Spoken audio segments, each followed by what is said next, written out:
5 اشتباه برتر تاریخ ایران که هنوزم داریم تکرارشون میکنیم و اگه اتفاق نمیافتن شاید تاریخ ایران دستخوش تغییرات میشد و الان ما زندگی بهتری داشتیم. شماره 1 اشتباه اول در تاریخ ایران: تمرکز بیش از حد قدرت در یک نقطه. توضیح تاریخی که میخوام درباره این موضوع بدم یعنی تمرکزی که بیش از حد روی یک منطقه و نقطه داشتن حکومت‌های ایرانی رو در زمانهای صفویه تا زمان پهلوی ادامه داشته که روی شهرهای مختلفی تمرکز میکردن و آنها رو فقط پیشرفت میدادن، به شهرهای دیگه اهمیت نمیدادن، که الان هم میشه گفت ما داریم اون اشتباه رو تکرار میکنیم و بیشتر امکاناتمون رو داریم روی تهران صرف میکنیم. شماره 2: ناتوانی در توسعه صنعتی و اقتصاد پایدار. همیشه حکومت‌های ایران در اقتصاد مشکل داشتن و متمرکز می‌شدن روی یک دارایی خاص در کشور که به زودی هرچه زودتر تمام میشه.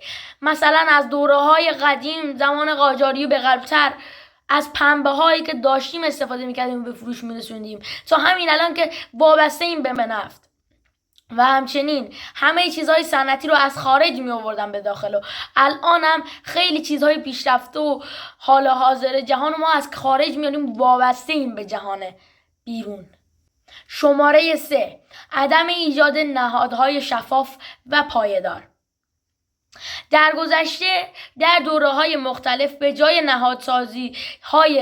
نهادسازی های درست و قانونمند در امور تصمیمات شخصی و فردی غالب بود بر حکومت که افراد خاصی یک عده چیزهای خاصی رو در کشور کنترل می‌کردن و باعث می‌شدن که کشور روی دست یک نفر کنترل بشه که حالا هم یک همچین شکلی وجود داره در ایران که فساد رو در ایران افزایش میده و باعث میشه که ریشه‌کن نشه.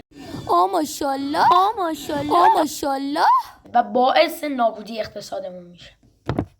جنگ ها و ماجرا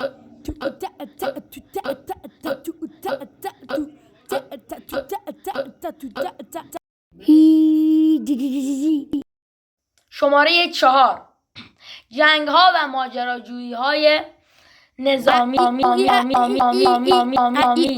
جنگ ها و ماجراجویی نظامی و استراتژیکی که از گذشته ها، چه از 2500 سال پیش تا همین 50 سال پیش خودمون ادامه داشته و دولت ها هزینه های بسیار زیادی رو خرج میکردن تا بتونن در جنگ ها پیروز باشن و تاریخ سازی کنن، اسم خودشونو در تاریخ به عنوان پیروز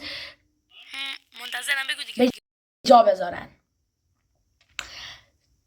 اونها برای اینکه اسم خودشونو در تاریخ به جا بذارن، به مردم بگن ما پیروزیم و قدرتمندیم، این کارا رو میکردن، اما به اقتصاد خودشون لطمه میزدن که حالا هم چه به صورت مستقیم باشه چه به صورت مستقیم نباشه ما در جنگ ها شریک هستیم، مثل جنگ 12 روزه، جنگ سوریه یا جنگ های دیگه ای که شراکت کردیم درش. شماره 5: نادیده گرفتن استعدادها و آموزش و پرورش. شما تصور کنید ایران این همه استعدادهای ناب داشته از گذشته، مثل ابوعلی سینا، خوارزمی و خیلی اشخاص. یه خواهر رزمی توی کوچه تنگی سر کوچه لنگی میگه مهدی یو دیگر که باعث شدن علم ایران پیشرفت کنه.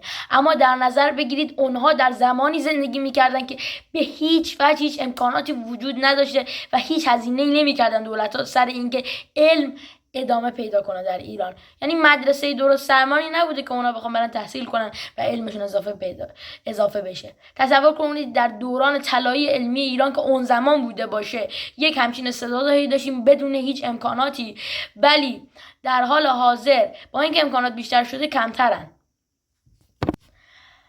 و اگر در اون زمان یک همچین امکاناتی وجود داشت چی میشد؟ اینو در نظر بگیرید. خوارزمی در یک منطقه با امکانات زندگی میکرد، ابوعلی سینا در یک منطقه با امکانات زندگی میکرد. اونا همین الانش نابغه در سبک‌های خودشون هستن، چه برسه در زمانی که امکاناتش رو هم میداشتن. درسته در حال حاضر امکاناتی هست ولی امکانات ضعیفی هستن، امکاناتی نیستن که بتونن اون چیزهایی که لازمه در حال حاضر رو برآورده کنن. نسبت به کشورهای دیگه امکانات خیلی ضعیفتری داریم. وقتی جهان داره پیشرفت میکنه شما باید امکانات بیشتری داشته باشید. شما امکانات رو نمیتونید در حال حاضر یک تخته سفید یا یک تخته سیاه در نظر بگیرید. الان در دانشگاه‌ها و مدارس مختلف جهانی داره با سیستم‌های جدید و نوآورانه تدریس میشه. اما در ایران چگونه داره تدریس میشه؟ خب به بخش نتیجه گیری میرسیم. اومدیم توی این ویدیو اشتباهات تاریخی گذشتمون رو بررسی کردیم و فهمیدیم که هنوزم داریم اون اشتباهات رو تکرار میکنیم که باعث میشه اقتصادمون هر روز از روز قبلش بدتر بشه. پس وقتی که میگید چرا اقتصادمون ضعیفه، اینها یکی از دلایلش بودن که ما در این ویدیو بهش رسیدیم و فهمیدیم. بدرود.